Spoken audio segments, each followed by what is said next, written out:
boil, and it happened right before our eyes.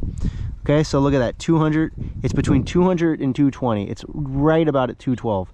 And I must be Nostradamus because I told you it was going to start boiling at 212. Good for me. All right, so we have boiling water out of an abundance of basically just debris.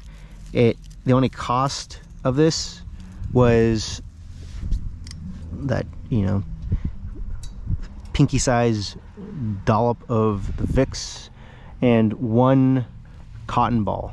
And now we can keep this going for hours, even days if we want. Put that in there.